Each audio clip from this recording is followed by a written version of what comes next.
Welcome back to the Physicians of Culture Philosophy Podcast. I'm Glenn McLaren, part of the Philosophy Department at Swinburne University of Technology in Melbourne, Australia. And I'm here with my co-host and colleague, Arran Gare. Hi, Arran. G'day. Welcome back. We're filming here from Arran's study, which is the place where the centre of action for all your work, Arran. This is where the magic happens, is that right? That's right. Okay. Now, we've dropped our titles, our academic titles, in putting forward this podcast, but if you want to find out more about us, you can go to the Swinburne University of Technology, swin.edu.au, or you can follow us on our academia sites, academia.org and ResearchGate. Yeah, Mm-hmm. We're on ResearchGate. And you can also follow me on my Substack site, which is glennmclaren.substack.com, and you can subscribe to that. It's free, and I post regular articles there from time to time. And these podcasts will be available there as well as we hope on some other mediums. Now, in our first podcast, we talked about the concept of physicians of culture, and we characterised ourselves as being physicians of culture, as philosophers whose job is to diagnose the ills of cultures and then hopefully prescribe cures for them. And in our second podcast, we talked about what is philosophy, and we gave our understandings of what we at Swinburne believe philosophy is and how philosophy should work. And a big focus on our second podcast was also on the importance of metaphysics, or fundamental studies of the nature of reality, which we think has been lacking in modern philosophy these days, which tends to... It's really the question of what is being. Ah, yes, going back to Aristotle. That's right. I mean, that's what he characterises as the basis of philosophy. Yeah. The fundamental question. Fundamental questions, and also what is human. Yeah, well, that derives from that. That derives from that, yeah. Mm. In this podcast, we want to... and towards the end of that podcast, in talking about metaphysics, we touched on the issue of process philosophy, with you, Arran, perhaps being one of the leading process philosophers in the world today. And in this podcast, we want to focus more on that question of what is process philosophy. And we also want to focus on the unifying potential of process philosophy in relation to what has been the split over many decades now between the humanities and the sciences, which has been quite a destructive split, we believe, and how we can heal that rift through something like process philosophy as a sort of an overarching framework or metaphysical framework in which to bring those different areas together. Now, in talking about process philosophy, of course, my introduction to process philosophy was once again in your Philosophy of Culture course, going back many years. And as I said, you're probably one of the leading process philosophers in the world today. And I think one of the reasons for that was what I discovered in your book, Nihilism, Inc., which would you describe that as your seminal work? Yeah, probably, yeah. Mm. Nihilism, Inc. And what was interesting about Nihilism, Inc. is that you actually developed your own metaphysical categories, and you did it in response to the work of Alfred North Whitehead, because most process philosophers in the world, as I discovered back then, were basing their ideas on Whitehead's categories that were in Process and Reality, his major work, and you departed from that by putting forward your own process categories. So I guess history will tell who had the best system of categories. But I gravitated towards yours. One of the reasons I gravitated towards yours because yours were, I wouldn't say simpler, but they're a bit more concise. Certainly concise. Certainly less categories. And one of the reasons why you developed the categories that you did in response to Whitehead, because Whitehead just had too many. It became unwieldy, which I always thought was weird because Whitehead, and this is something else we can talk about today too, Whitehead embraced the importance of vagueness in understanding fundamental reality. And yet when it came to him putting forward his own metaphysical categories, he seemingly became obsessed with describing and defining everything within those categories.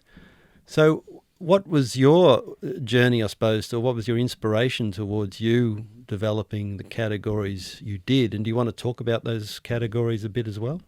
Well, the most fundamental categories that I argue for are process, structure, and event, saying that what exists, first of all, it's processes, but these processes generate structures, and events are contingent interactions between processes, or the coming into being of a process, or ending of a process, death of a process, or whatever.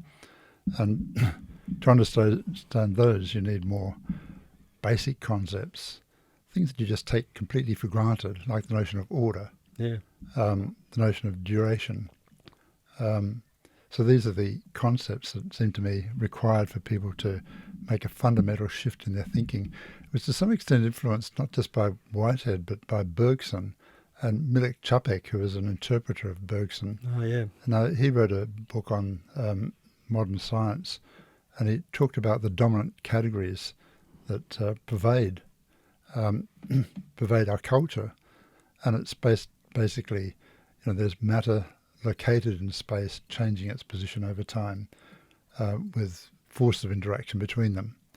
And that's so simple. And you can see that this is what guides scientific research. It's the set of concepts that developed in the 17th century. And it's really interesting that the 17th century was really a metaphysical revolution. This is the beginning of modern science, but they didn't think of themselves as scientists. That term only originated in the 19th century. They thought of themselves as natural philosophers. That's right, yeah. And being natural philosophers, they were reacting against the domination of logic, the domination of not symbolic logic, but Aristotle's logic, and defining philosophy through that. So they reacted against... And that was a reaction against his metaphysics too, wasn't it? It was, yeah. So, but they brought to the fore the concept of physical existence, what is being, which Aristotle had argued was the core of philosophy. So in embracing process philosophy, first of all, you have to recover, the original trajectory of what philosophy is. And you can see that that question permeates everything. Our understanding of what life is, what humans are, ultimately through that, what ends we should be striving for. Yeah. So it was trying to recover philosophy, and then in the process solve the problems that have been generated and that philosophers were grappling with, but not very successfully. And it's because they're dominated by a particular conception of being that emerged in the 17th century. And Čapek that made that very clear. Whereas Whitehead, even though he was really brilliant, by having such a complex set of categories, made it inaccessible to the general public. But if you think about us as being physicians of culture, you really have to provide concepts that everyone can understand and use and deploy, and challenge the dominant ways of thinking. And what I found most helpful with that approach too was the ability to then be consistent in your positions that you put forward. Because you could see whether you could trace it back to see whether it agreed with those views. And also, as I discovered as I went through the process of discovering process, was finding that modern science was increasingly moving towards a process understanding of reality. That's right. And the problem is that it doesn't get acknowledged. People continually try to squeeze advances in modern science into the framework of 17th century thinking. And it leads to all sorts of problems. If you recognize that every branch of science is breaking away from those forms of thinking and moving towards a process view of the world, it makes science much easier to understand. But it's not only that. I mean, it's the relationship between the different sciences, between physics and biology, or physics, chemistry and biology, but then the understanding of what humans are. And that's, one of the most important problems, the clash between a reductionist scientific materialist conception of what humans are, which is incorporated into economics and pushed in mainstream psychology, and the conception of humans developed in the humanities, which emphasize their creativity, the meaning of life, and so on. Process philosophy enables you to point out that these reductionist approaches to the study of humans are actually based on outmoded ideas about what science is. And fundamentally, process philosophy takes time seriously, doesn't it? Not just as a fourth dimension, No. but as something that's intrinsic. Yeah, that's right. To everything. It's process is essentially temporal, Mm. and self-ordering patterns of activity. So if you look at what happened in the 17th century, first of all, you had the invention of the concept of space. The ancient Greeks didn't have a notion of space. The atomists talked about there being atoms in the void. Right. And that was really problematic because how could the void be extended? Like with Pythagoras, yeah. Even before that. This is what Aristotle used to critique atomism, saying that it's incoherent. Well, Talesio and then Bruno introduced the notion of space, and that was embraced by Newton. So he saw matter as located in space. Right. Now, the other thing that he did was, and he followed Galileo in this, looked at time as like a dimension of space so that you could treat it mathematically.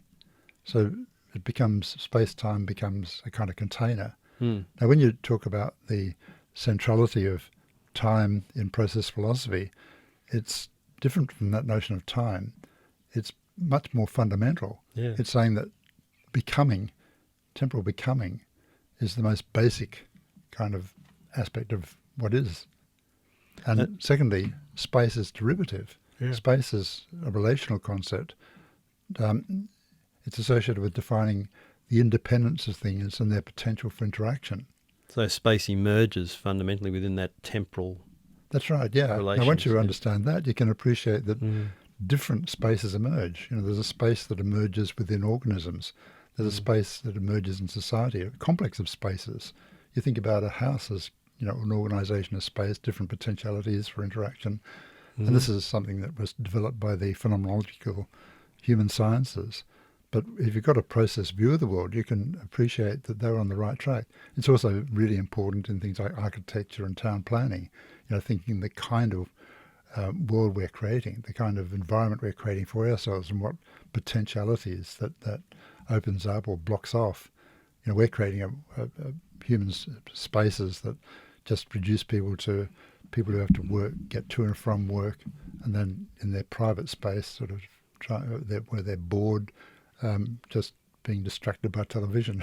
We're destroying the vibrant spaces that used to exist in the old cities, and then we pay a fortune to become tourists to go to where there is a bit of life left in our city spaces. So process philosophy really turns these ideas on their head, but in a way that just makes so much more sense. That's right. Yeah, it does, and allows you to make sense. And I can think of the pandemic, for instance, and the whole idea of people wrapping their head around the idea of something like a virus mutating in complex ways with its interactions with different and complex environments. Yeah, that's right. Yeah, and the different kinds of environments, and that's another aspect of process thinking. It's really good for the development of ecology. And you think about ecology, eco means home or household. Ecosystems, or I prefer ecofields, create all sorts of homes, niches for various kind of organisms at multiple levels, and they're all interacting with each other. So explain why you prefer fields. System is too thing-like. I want to emphasize... which is, again, process thinking, isn't it? Like sort of rejecting this idea of things. Yeah, that's right. Of substance. So a field is a process as it's developing, where you have these array of potentialities. So the development of the field is the development of potentialities. Right. And this is, I think, really important for understanding what any organism is. They're really highly integrated ecosystems with a multiplicity of different levels, each having their own partial autonomy but interacting with each other. So there's all sorts of potential for developing biology in new ways and solving problems like, cancer, curing cancer. It's not just a set of ideas for... This is where some of that idea of vagueness comes in too, doesn't it? Because fields often the boundaries of fields quite indistinct or Yeah. fuzzy or Yeah. they don't neatly overlap and all these sorts of things, like you might Yeah. with a Venn diagram or something like that. Yeah, but also the notion of a field. What is it? You talk about biofields, cortical fields. You can talk about social fields, cultural fields. You're using a term that is really a bit vague because you're continually redefining it. And this is what was actually Peirce who really emphasised the importance of vague concepts. And these concepts tend to be regarded as not to be taken too seriously. But in fact, they provide coordination, and you can get all the more specific, very precise ideas you develop in mathematics or mathematical physics or whatever need to be contextualized through these vague concepts. And this has been the challenge for process philosophers. I see it is this idea that process philosophy is rooted in vagueness, and vagueness is really the conditions for potential to emerge. Yeah. And yet, much of science and mathematics is not comfortable. That's right. Yeah, you can see this with the notion of emergence, because this implies that there's real creativity in the world. New kinds of beings come into existence. Well, with the vague concepts of process philosophy, you can understand what's going on, associated with new kinds of order coming into existence. And you can characterize that order as constraining. Yeah. New kind of constraints, which open up new possibilities. Now, just before we go on, that idea of constraint is really important, because I think that's one of the things that hit me in terms of understanding process philosophy. And the idea that you have to understand everything moving fundamentally, and everything moving in relation to each other at different speeds. And then you can imagine that the way in which causation comes about is not through some inert thing being pushed by something else. It's through these sorts of diverting or channeling of different processes or trajectories through the imposition of various constraints. Yeah, that's right. Yeah. And the most important causation is immanent causation, self-causation, which is associated with self-constraining. But it's associated with, producing components that have a balance between them, that kind of thing. So that's how you get all the different chemicals reacting with each other and balancing to form crystals and whatever. But the emphasis on, the flux of creativity, you tend to think of freedom as freedom from any kind of constraint. Yeah. But you can see that if you don't have any constraints, you just have a flux. It's just that's the idea chaos. Of negative freedom. Yeah. And this is really important for political philosophy and ethics. The thing is that being has come into existence by self-constraining. Yeah. And it's the same with people. A person develops a mind of their own when they start reflecting upon their ideas and aiming at coherence, which is a constraint, and acting on the basis of that coherence. So such a person has integrity. It's a kind of wholeness. But such people are much more constrained than normal people.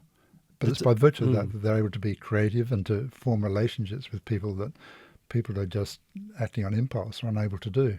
That's a great example of how constraints work to then generate sort of dialectical patterns through something like negative freedom, for instance. So you have, as you say, freedom being conditioned by constraints. But then we have within us this desire for negative, this desire to free ourselves from constraints, which then sets up this sort of dialectic, this argument, internal argument we're having with ourselves all the time. Yeah, that's right. Yeah, so you get a problem when people rebel against oppressive constraints and want complete freedom from any constraint. Yeah. And talking about dialectics, often that's associated with recognizing the interdependence of things. So the people who push for complete freedom from any constraint actually then reinforce people who say you've got to have rigid control. When you get freedom is when individuals constrain themselves, because they respect each other and are able to cooperate on that basis, that kind of thing. I noticed in the court reporting the other day, the judge admonished Trump for not being able to control himself. Yeah. Mm. But what we've had with neoliberalism is, you can see that the new left and the trendy kind of people in the 60s and 70s actually paved the way for neoliberalism, which seems like, freeing people from constraints. It actually facilitated this massive concentration of wealth and power, which meant enslaving the vast majority of the population who are sort of economically insecure, dominated by managers. Yeah, that's interesting because one of the interesting things that happened, when you look at the development of process philosophy and the development of science leading more towards things being process-like. Yeah. You then saw, particularly in the late 20th century, you saw a lot of these developments tending towards process thinking and also promoting greater complexity of reality. Mm-hmm. And you saw many groups embracing this greater complexity sort of as a condition for not being able to generate any order at all. Yeah. Mm. And that was interesting for me because I think one of the things that attracted me most to your understanding of process philosophy was it gave me a deep sense of the nature of ordering, of how you create order and sort of the magic of how against a background of continual activity and seeming chaos at times, you have the generation of enduring order. Yeah.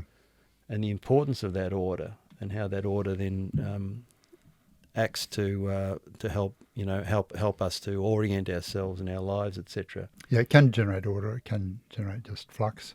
Yeah. So if you think about ecosystems again, you can see how the really best kind of complex order involve multiple levels. So you can see when it comes to societies that it's really important to have communities of communities, not just individuals sort of at sea in a global market with 8 billion people. Yeah. That's really mind-destroying, that kind of complexity. It's really complication rather than complexity. So the genuine complexity, I think, is, as you said, associated with order, but facilitative order, facilitative constraints. But a lot of this was appreciated by people in the humanities. The trouble is the humanities have been marginalised because of the rise of scientism, the idea that only science has the truth, and promoting very reductionist ways of thinking about humans. And it's not just the humanities, but the humanistic human sciences have been marginalised. I mean, we've seen that in the universities. So what you're able to do with this process view of the world is not only understand the advances in the natural sciences, but show that the development of the ideas in the humanities can now be supported and further developed. I mean, the humanities were strongly developed by idealists, sometimes by phenomenologists, hermeneutic philosophers. We can now recover their insights. And well, we talked about in the previous podcast about how the sciences really emerge as a way of informing those big questions. Yeah. The questions about what it is to be human, for instance. Yeah. And then we saw how the sciences and the humanities emerge from a process perspective in a dialectical relationship with each other. Yeah, you can see how it happens. So again, if you recognise the humanities, you recognise the importance of history and narratives. Yeah. And the need to appreciate these developments as historical. So you look at the Renaissance thinkers, that's where you really develop the humanities. And these people who were promoting scientific materialism in the 17th century were trying to oppose their commitment to liberty and democracy. They wanted a regimented society. And since then, you've had this conflict between the humanities and the sciences. Well, let's talk about narratives and history a little bit, because one of the things that process philosophy leads you to epistemologically is the importance of narratives. Yeah, it does, yeah. Because narratives, of course, are the ways in which human beings are able to express the temporality of existence. That's right, yeah. This is what Ricoeur pointed out. Yeah. And so they become primary over logic, for instance. Yeah, that's right. And they tend to focus really on process if you think about it. So they talk about individuals interacting, but the individuals are defined through their actions and complex joint actions and so on, and in conflict with each other. So it's really process thinking that's embodied in narratives. Yeah. And the marginalization of stories, narratives, history is part of that process of rejecting process thinking. But really, it's an attack on life itself, because life is essentially process. Yeah, it's trying to substitute living processes with something else. That's right. Something. Well, this is where Nietzsche's complaint about Egyptianism. We mummify everything and think that we can only respect it insofar as it's dead. It's no longer in process. And is that because it, rejecting processes seemingly gives us the illusion of control? Yeah, it doesn't just give us the illusion of control, because we do achieve some control by freezing things and manipulating in that way. The trouble is that in the end, you regard people as nothing but things to be controlled. And you regard nature in this way. And in the process, you actually destroy more complex kind of aspects of processes like the ecosystems. You think you're in control, but in actual fact, nature is sort of getting its revenge by eliminating the conditions for humanity. Well, I suppose in relation to that, we need to talk about the nature of abstract thought, because sort of one of the most powerful ideas that comes out of Whitehead's philosophy is his fallacy of misplaced concreteness. Whitehead respected abstraction. He was a mathematician. And if you look at Western civilization, its achievements have been largely due to its development of abstraction. If you contrast European civilization and Chinese civilization, the Europeans developed abstract thinking far further, mathematics and all the rest of it. The problem is when you take those abstractions for concrete reality, for being, and that's the Pythagorean position. And as it was elaborated in the 17th century, it meant defining what there is as what can be characterized through mathematics. And at that stage, it involved defining then matter as what occupies space.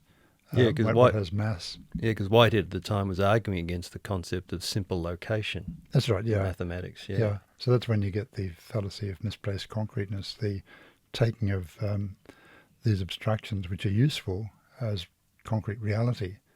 And what you find yourself is being incapable of understanding what life is. But not only that, you find yourself incapable of understanding the nature of the advances taking place in physics. You can interpret relativity theory in different ways, and you can try and treat it as just creating a block universe where everything is predictable. And to some extent, Einstein moved in that direction for a while. The other approach is to say, well, in fact, it's really emphasizing temporality. And David Bohm, one of the most important physicists of the 20th century, in characterizing space-time, said you should talk about time-space. It's becoming. And if you interpret quantum theory, relativity theory through that, it becomes much more intelligible. It also enables you to better appreciate the advances in quantum theory, where you do have the coming into being and the disappearance of order. When you make a measurement, you objectify things, but you don't take that as the total reality. That's an abstraction. What you have to recognize is there are processes that are providing the conditions where you can make those measurements. There's a vagueness about quantum reality too, isn't There there? is, yeah. Yeah, there is, and we have to acknowledge that. There are possibilities that are just that, real possibilities that are not actualized but could be. And that's part of being. A process view of the world involves accepting the reality of possibilities and the emergence of new possibilities. Yeah. And that understanding of the nature of abstraction is so important. I mean, that idea of misplaced concreteness can be so productive, but also so destructive. And that highlights the importance of history and metaphysics and sort of going back to the origins of concepts, for instance, and understanding where they came from and understanding how they've evolved over time. and how that evolution has led them into areas of such abstraction that they no longer seem to have any relationship to reality anymore. Yeah, that's right. And then we build. Then if you start with those high level abstractions, these sort of, which are usually sort of oversimplified models of reality, Yeah. then you build on those. Then you're building misconceptions on top of misconceptions. Yeah, I think that's right. It's also how you understand what science is, because the people who embrace symbolic logic said that the really important thing in science is making predictions using highly abstract thinking, and it didn't matter that you couldn't understand it. So you look at string theory, and people say, well, we can't interpret that. Doesn't matter. We get predictions. Einstein said that any real advance in science has to be able to be explained to a child. It should be made. You should be able to make the world intelligible to children through your advances in science, and I think that's what you need to do. Well, one way of doing that is... Does that get you a grant, though? No, is sort of go back and try and force advances in physics into that framework of scientific materialism, which doesn't work. The other is when you appreciate the possibility of moving to a process view of the world, seeing how all these advances in natural sciences, in physics and chemistry, suddenly become intelligible. You get this Gestalt switch, and suddenly you can see what's going on, and you can see that it's associated with us recognizing that we're not outside the world, but in our development of our understanding of the world, we're part of the world that we're understanding. And talking about our abstractions sort of limiting us or over-limiting us in many ways, I remember my experience of understanding that having that Gestalt switch came when I was doing my PhD work. I think it was early in my. Oh man, it must have probably earlier than that.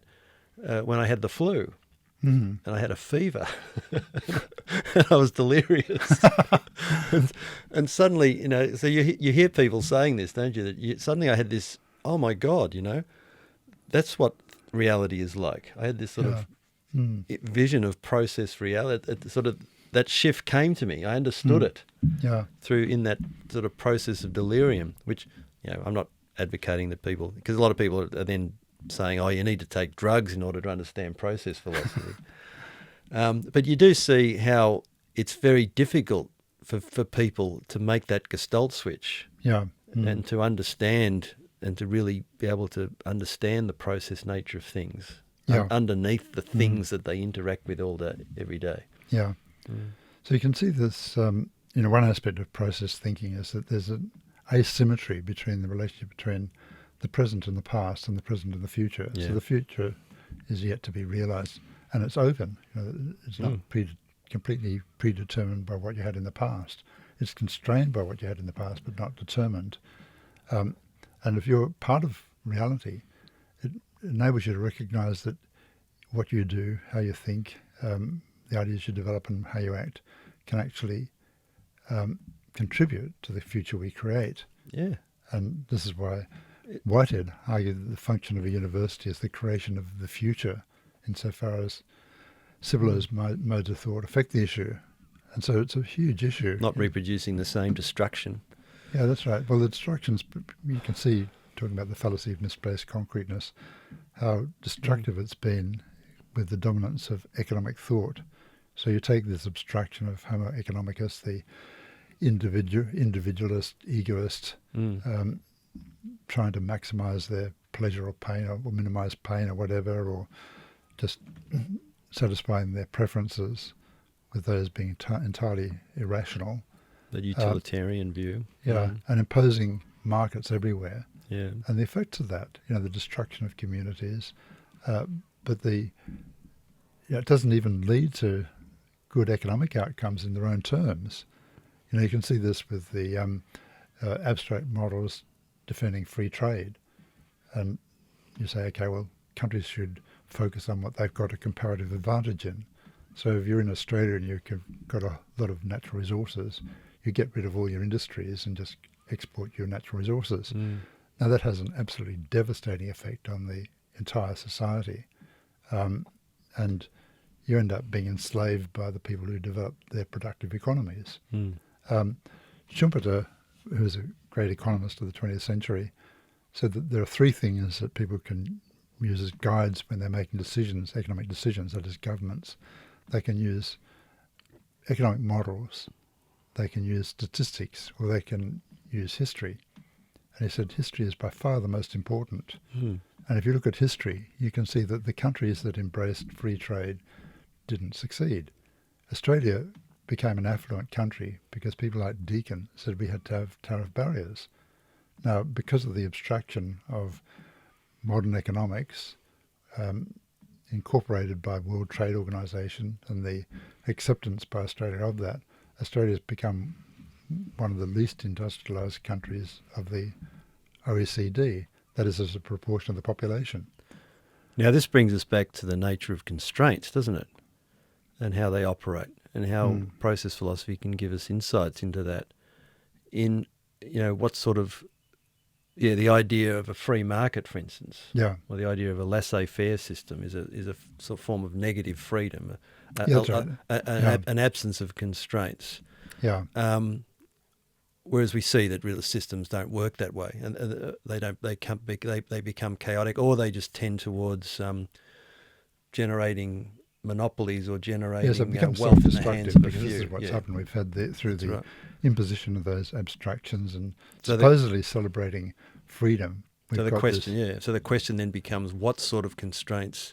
You need constraints, That's but right, what sort of constraints do you put in place? Yeah, so this is where, the institutionalist economists like Karl Polanyi say that you have to re-embed the market in the community, which means subordinating the market to the community and its ends, upholding notions of social justice, whereas the neoliberals debunked the whole quest for justice.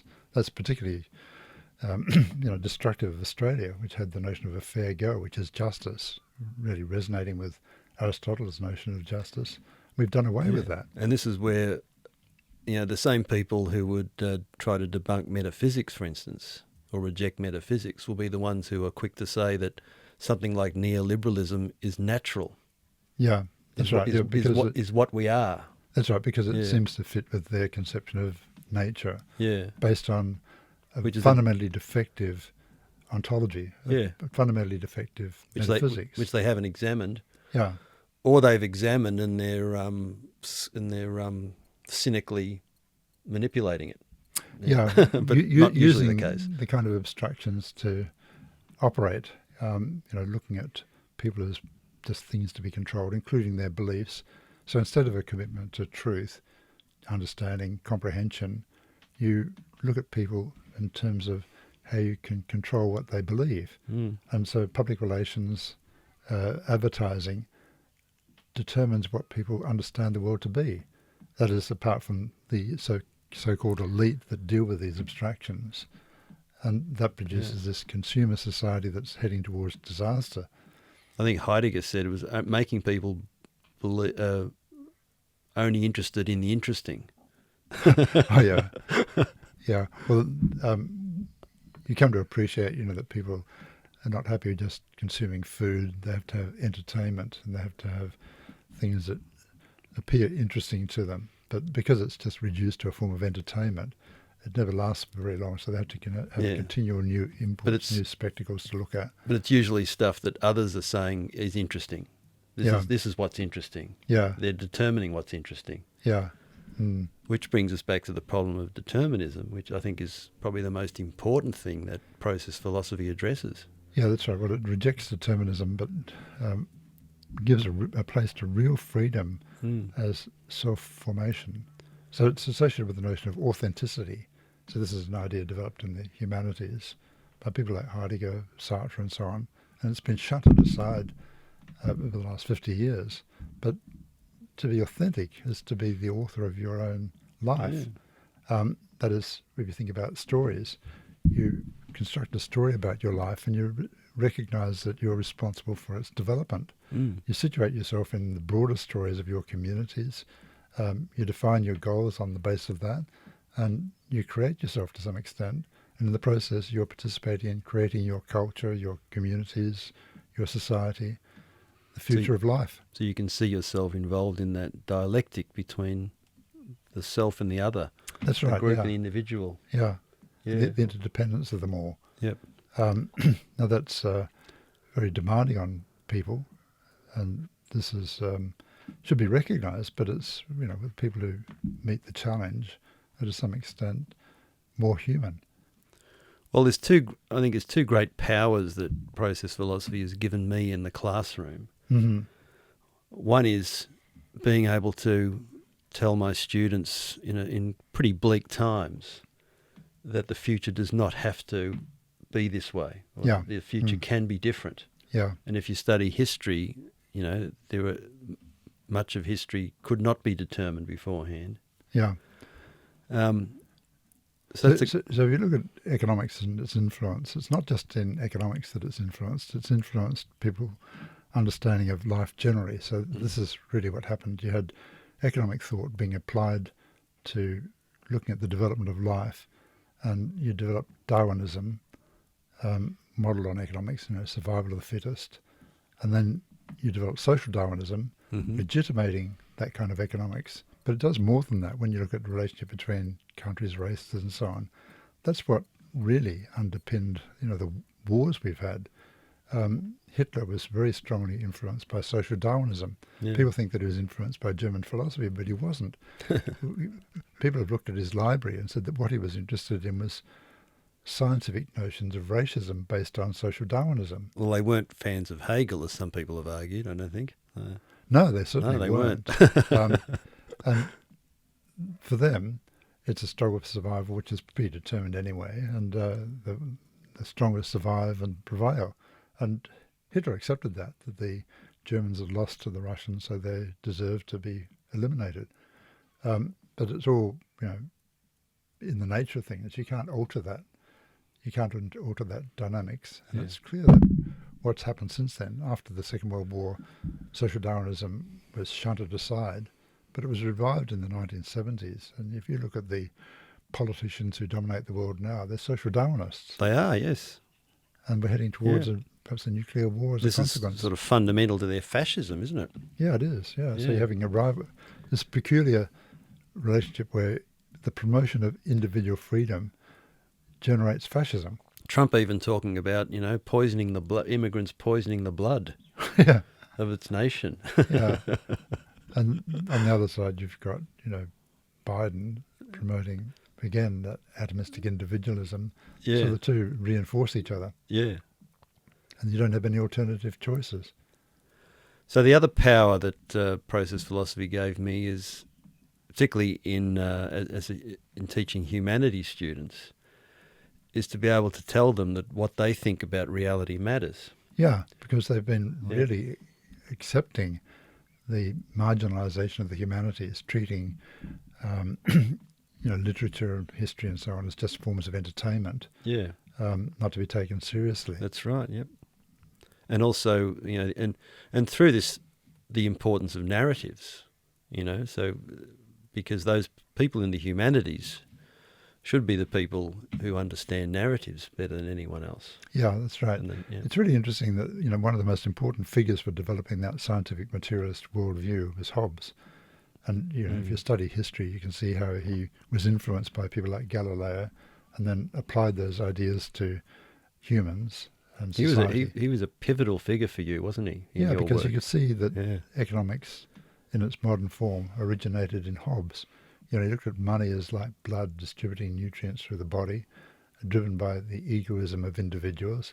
He argued that all thinking is just adding and subtracting, which is how people who say that we're just information processing mechanisms, how we operate. He argued that all knowledge is knowledge of how to control things, and apart from that, it's just amusements. So you can see, if you've got a historical understanding, the origins of these ideas, and then you can see how they've permeated society. And it leads on straight to Darwinism and social Darwinism. But also with a historical understanding of Hobbes himself, you can understand how he came to some of those conclusions. Yeah, because he was writing in the 30 Years' War and associated with the revolution in Britain, which led to an enormous amount of destruction. So he had a good understanding of history. This is the thing, that he was a product of a humanistic culture. but at the same time turning his back against that humanistic culture. Yep. That's something that's always fascinated me. The philosophers who have almost developed a philosophy that rejects the conditions for their own development. Yeah. Mm. Yeah. Yeah, the same is true with Descartes, who was a major figure in the scientific revolution. He said, just forget about history, start from what you can't doubt. I think, therefore I am. Mm. And this is an idea that Augustine had put forward, so he was plagiarizing that. But all his work was only possible by virtue of his reacting against, the Aristotelian tradition of thought. There's no way that he could have just developed this from doubting everything and starting from scratch. And even the notion of doubting, something that not every society has a place for. It's a form of life that has a history. And as McIntyre pointed out, the demand that you doubt everything would make the notion of doubting meaningless. So it's an That's right. invitation to a mental breakdown. And imagine if someone got up at the Academy Awards and said, it was all me. There would be an outcry, wouldn't there? Yeah. So the humanities recognise our heritage, our historical heritage, and situate people within history, having benefited from the achievements of the past, perhaps having to deal with the failures of the past, and by virtue of that, being set with problems that they themselves have to address in their generation. And all sorts of psychological studies have found that sort of historical continuity is so important for people's development and mental health, and Yeah, and I found with students, some students, if you ask them about their life, they have a sense of their own history and they can situate that in relation to their family and broader communities. There are others who just refuse to talk about their past. They don't seem not to have any sense of their own history. They're continually concerned to present themselves in a way that's acceptable or trendy or whatever. But there's nothing there. These are inauthentic people. And to help until perhaps they get a little bit older and maybe get in a situation where they have families themselves. Yeah. And get a sense of their continuity. Yeah, they might do that. Often they just. Although, so this is a situation there where you have these conditions of constraints. We're creating. We seem to be creating conditions in Australia and in the Western world now where we have birth rates falling, which many people are saying, that's a good thing because of ecological destruction. But then that's also eroding the conditions for people to be able to overcome their fragmentation. Yeah, it's also destroying various cultures because their culture isn't being passed on to the next generation. That's right, yeah. I think that's really a huge problem. But another important thing about history is you learn from the failures of the past, so the Roman Empire and what happened to it, and seeing the parallels between the Roman Empire and its decline and the current state of English-speaking people in the world, particularly USA, and the incredible parallels. You think about, the way in which they developed the Colosseum in Rome after they'd overthrown the Republic to distract people, and the place that sport has in our society. It's distracting people. You now, as I say, get deindustrialization. So the work's done by people in China and India and Bangladesh and Brazil and so on. The Americans aren't actually producing anymore. They're controlling finance, and you have this vast population who are essentially a rabble, or like what they used to the Romans referred to as the plebs, just as are characterized by Dmitry Orlov, the idle poor. No capacity to rebel against that situation, or they do rebel, it's in this really crude form of fascism. I think it was Theodore Dalrymple who wrote too about culture and identified, he was a psychiatrist living in the UK and working in a psychiatric hospital in a very poor area of London, I think it was. That's right, yeah. And he identified then, several decades ago now, he identified a sort of a pointless class of people, like a hopeless class of people who just existed from one moment to the next.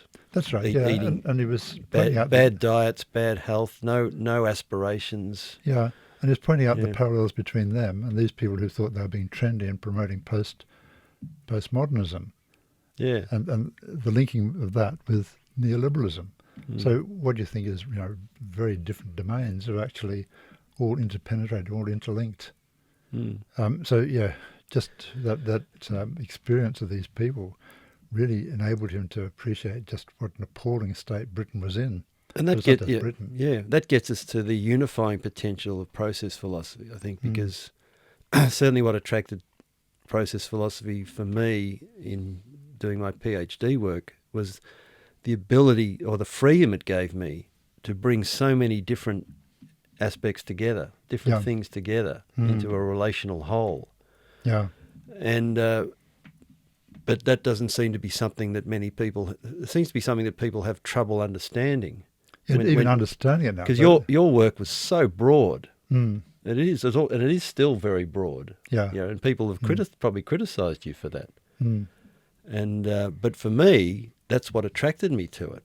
Yeah, that breadth. It's institutionalised, this opposition to breadth and to overcoming fragmentation. So if you're an academic, you're meant to bring in research grants, and you'll only do that if you're highly specialised. Yeah. And so I went to an Academy of Science conference on population growth, and it was focusing on this fragmentation, the proliferation of disciplines and subdisciplines. 15,000, I think there were, and people there pointed out that people who try to get grants to develop transdisciplines, and philosophy is the ultimate transdiscipline if it's done properly, just never succeed. No. Totally shut out of that system. Yeah. In fact, almost deliberately, what's the word? I've forgotten the word, but anyway. But you can see this. I mean, I've had students telling me about their experience in other subjects. So they came from my subject, went into other subjects, put forward these ideas and were put down. So the other academics, were hostile to anyone who sort of, questioned the assumptions of their little tiny area of specialisation, which because it was so specialised, they tended to actually be dominated by the, the dominant assumptions of our civilization, which are defective. So the philosophers are really the key here to the unification of the humanities and the sciences. When I wrote my first book, Nihilism Incorporated, the target was scientific materialism, this reductionist mechanistic view of the world and its problems. And the sequel to it was designed to present process philosophy, but in the context of the failure of Marxism, because it also had been subverted by the influence of scientific materialism. Oh, right, yeah. Materialist crude Marxism, you used to call it. Yeah, or vulgar Marxism. Then I realised that that wasn't getting anywhere, because people weren't even trying to understand the world through scientific materialism anymore. What they were doing was embracing fragmentation as though that was liberating. So you had this deconstructive postmodernism, which was really quite bizarre and difficult to deal with. The giving up of any quest for any kind of coherent understanding of things. And I suppose it's really brought out by the person you were talking about, the realising that what looks like trendy, avant-garde sort of stuff, I mean, they rejected the notion of avant-garde because it's historical, was actually the fragmentation meant that you couldn't even challenge the dominant ways of thinking. They existed. They were embodied as a habitus. This is why I talk about nihilism incorporated. But they've been placed beyond even the beginnings of questioning, because they didn't acknowledge that they had any framework for interpreting things. But their trivialization of everything in the humanities, when you looked at it, was pretty much what Hobbes had been arguing for. Yeah. They were just epigony of Hobbes. But at the same time, sort of developed dialectical thinking helped me understand, and what you argued as well, that people like Descartes and Hobbes, even though such a huge problem in the history of philosophy, were also great contributors to the history of philosophy. Oh, yes. Because of the profound questions that they raised. Yeah. And nowadays, with that, as you say, with that postmodern condition, just people aren't even raising interesting questions. That's right, yeah. I mean, the thing about those 17th century thinkers is that they were incredibly original in their thinking because they had a deep understanding of the history of ideas, of the ancient Greeks and so on, and they were creative. Yeah. And this is a major turning point. And what you need to appreciate is that we could have another turning point, a new direction based on a different kind of science. But these people who embrace fragmentation place that beyond the possibility of ever even engaging and doing it. And this new approach to science, I think, is something we can talk about in future podcasts. We can, particularly in relation to the environmental crisis. But hopefully we've got across the message that we see process philosophy. We see philosophy as the key to.